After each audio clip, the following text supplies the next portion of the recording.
Assalamualaikum warahmatullahi wabarakatuh. Salam kemanusiaan. Perkenalkan, nama saya Aprina Harahap. Di sini, izinkan saya untuk mengajak kita semua mendiskusikan materi tentang kepalang merahan yang berjudul Gerakan Palang Merah dan Bulan Sabit Merah Internasional. Sejarah lahirnya Gerakan Palang Merah dan Bulan Sabit Internasional terjadi pada tanggal 24 Juni tahun 1859 di kota Salferino, Italia Utara. Di situ, saat itu pasukan Prancis dan Italia sedang bertempur melawan pasukan Austria dalam suatu pertempuran. Pada hari yang sama, seorang pemuda dari Swiss bernama Henry Dunant tiba di sana dengan harapan dapat bertemu dengan Kaisar Prancis Napoleon III. Kemudian, waktu itu, bantuan medis militer tidak cukup untuk merawat 40.000 orang yang menjadi korban pertempuran tersebut. Jadi, tergeraklah oleh Henry Dunant untuk bekerja sama dengan penduduk setempat dan bertindak mengkoordinasikan bantuan untuk mereka. Peristiwa inilah yang kemudian mendorong Henry Dunant untuk menuangkan perhatian atas kekejaman perang yang disaksikannya. Jadi, gerakan ini terbentuk karena Henry Dunant. Sekembalinya ke Swiss, Dunant semakin tergugah dan peduli atas strategi peperangan itu. Berdasarkan serangkaian pengalamannya, terciptalah sebuah buku yang ditulis oleh Henry tersebut yang dibuat dan diterbitkan dengan biaya sendiri pada November tahun 1862 hingga menggemparkan daratan Eropa. Gerakan Palang Merah dan Bulan Sabit Merah ini terdiri atas 3 komponen, yaitu yang pertama ada Komite Internasional Palang Merah atau KIPM atau dalam bahasa Inggrisnya biasa disebut International Committee of the Red Cross atau ICRC. Dan yang kedua ada Perhimpunan Nasional Palang Merah dan Bulan Sabit Merah. Kemudian yang ketiga ada Federasi Internasional dan Bulan Sabit Merah atau International Federation of Red Cross and Red Crescent Societies atau IFRC. Jadi, ICRC ini dibentuk pada tahun 1863 dan merupakan badan netral yang mandiri. ICRC bukan organisasi yang dimiliki oleh beberapa negara atau bukan bagian dari Badan Organisasi Perserikatan Bangsa-Bangsa atau PBB. Gerakan ICRC ini menetapkan statusnya pada tahun 1915. Semenjak itu, mereka sudah merevisinya beberapa kali. Khususnya, mereka berefleksi dan mengembangkan pokok-pokok pikiran dari pasal 5 Satuan Gerakan. Khususnya, mereka berefleksi dan mengembangkan pokok-pokok pikiran dari pasal 5 Statuta Gerakan.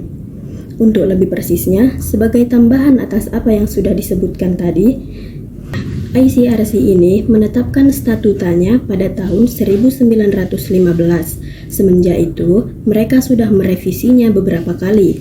Khususnya, mereka berefleksi dan mengembangkan pokok-pokok pikiran dari pasal 5 Statuta Gerakan.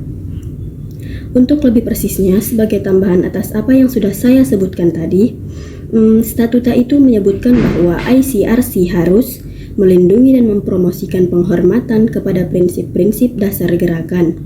Kemudian, mengakui semua perhimpunan nasional yang dibentuk berdasarkan persyaratan yang tercantum dalam Statuta Gerakan. Kemudian, mengemban tugas yang diberikan oleh Konvensi Jenewa dan memastikan bahwa HPI dilaksanakan dengan setia. Selanjutnya, mereka juga menyediakan perlindungan dan bantuan dalam kapasitasnya sebagai penengah netral kepada militer dan korban sipil dan konflik bersenjata. Setelah itu, mereka akan mengelola dan menjalankan badan pusat pencarian. Dan yang terakhir, mereka akan melaksanakan mandat yang dipercayakan kepadanya oleh konferensi internasional. Sementara itu, IFRC dibentuk pada tahun 1919 yang sebelumnya disebut Liga Perhimpunan Palang Merah, berubah menjadi Federasi Internasional Perhimpunan Palang Merah dan Bulan Sabit Merah pada tahun 1991. Badan ini mendukung aktivitas kemanusiaan yang dilaksanakan oleh Perhimpunan Nasional atas nama kelompok-kelompok rentan dan bertindak sebagai juru bicara dan sebagai wakil internasional mereka.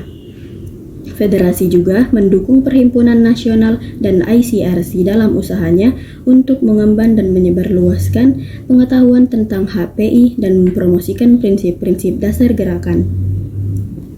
Sementara statuta gerakan ini disusun pada tahun 1928, kemudian direvisi pada tahun 1952, direvisi lagi pada tahun 1986, tepatnya pada konferensi internasional yang ke-25 yang dilaksanakan di Jenewa.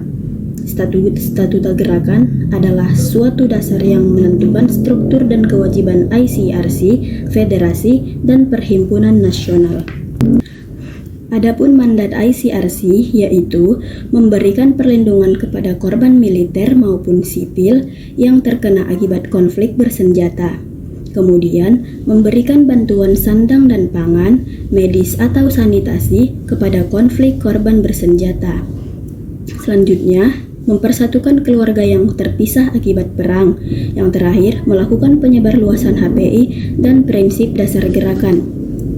Sementara mandat IFRC yaitu menggiatkan pembentukan dan pengembangan perhimpunan nasional di seluruh dunia, bertindak selaku koordinator dan perantara antara perhimpunan nasional, kemudian memberikan saran dan membantu perhimpunan nasional dalam koordinasi dalam internasional untuk korban bencana alam dan pengungsi luar daerah pertikaian.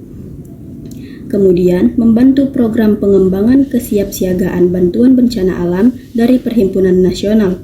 Selanjutnya, mengkoordinir dan menggiatkan pertukaran gagasan kemanusiaan bagi pendidikan remaja dan pemuda antar Perhimpunan Nasional dalam rangka membina persahabatan menuju terwujudnya perdamaian di seluruh dunia. Selanjutnya pula yang terakhir yaitu membantu program penyebarluasan HPI dan prinsip dasar gerakan. Nah, mungkin sekian dulu materi yang dapat kita diskusikan bersama saya. Saya pamit undur diri, saya ucapkan sekian dan terima kasih. Wassalamualaikum warahmatullahi wabarakatuh.